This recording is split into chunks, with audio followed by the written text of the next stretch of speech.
A player Real Madrid once treated like pure gold is now sitting there, quietly asking himself if the Bernabeu is still the place for him. 2 years ago that question would have sounded ridiculous. Now it doesn't.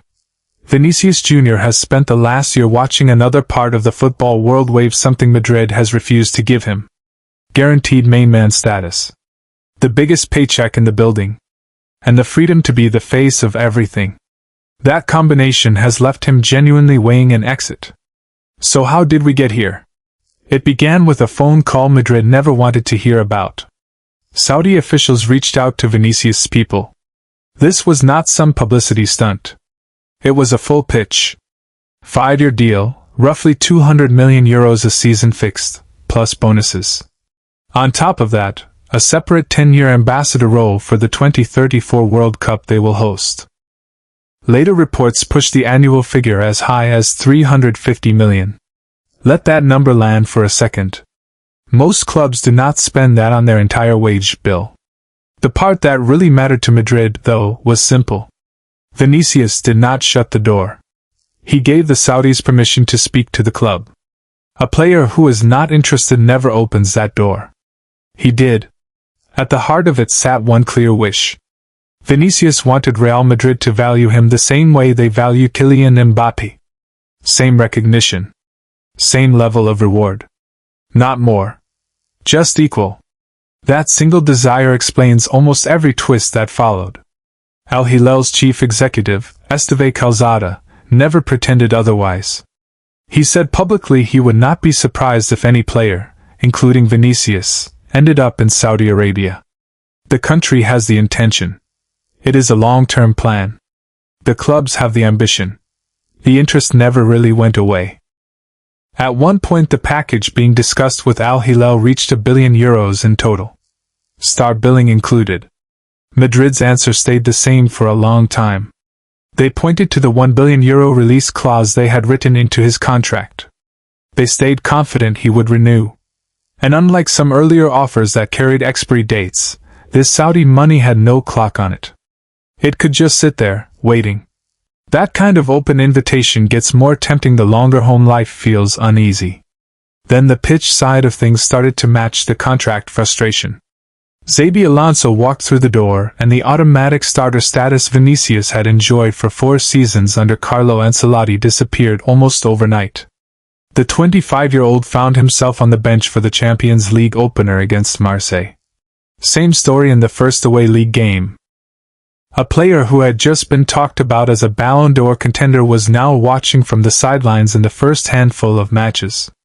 The frustration showed. After Marseille he walked off the pitch first, visibly unhappy, while Mbappé's penalties dominated the headlines again. Against Espanyol he was taken off in the 77th minute with the game already won. He threw a water bottle to the ground and waved his arms in disbelief. Alonso later admitted the timing was not perfect. It's true that he came off the pitch when he was feeling best, and I could have waited a bit to replace him, the coach said. But I understood that we needed fresh players to maintain control. The Real explosion came in El Clásico. Vinicius was flying, tearing into Barcelona's right side. Alonso substituted him in the 71st minute. Vinicius did not just look annoyed. He stormed straight down the tunnel. The moment became one of the most talked about of the season. He later apologized publicly. Alonso told reporters the matter was closed and the private conversation had been impeccable. But the strain between them was now obvious to everyone. Weeks later another flashpoint arrived from the penalty spot. Vinicius took one instead of Mbappé, who was already on a hat-trick that day, and missed.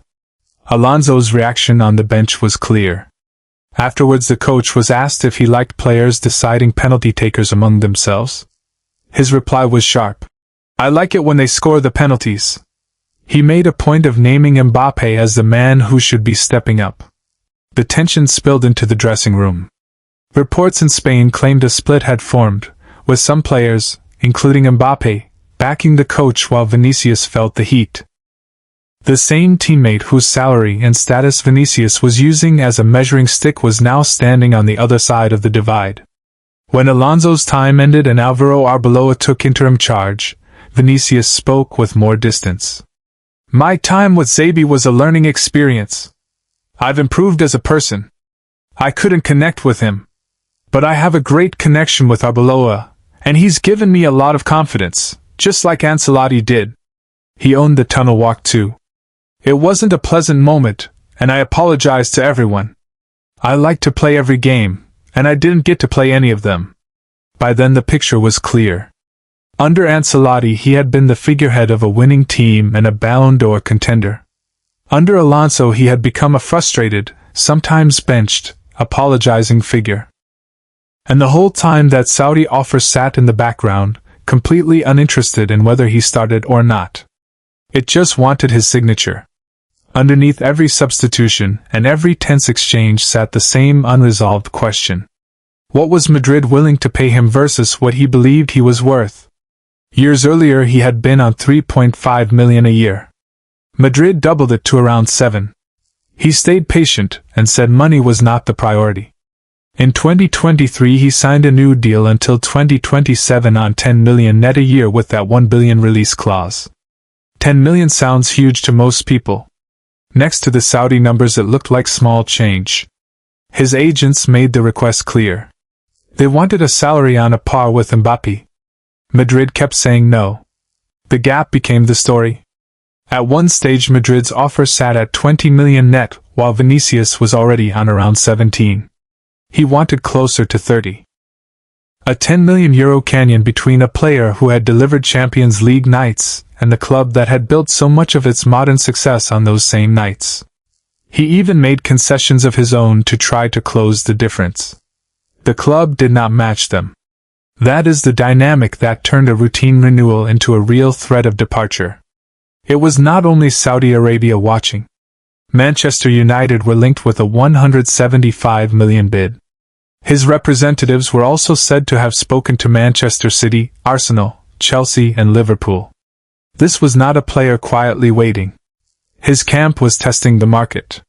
What made the Saudi pitch especially tempting was the promise underneath the money. The chance to be the absolute center of a project rather than sharing the spotlight. Ever since Mbappé arrived, two global stars have shared one left side and one set of headlines. Vinicius had spent years as Madrid's most feared attacker, the player opposing fans targeted because of the damage he could do.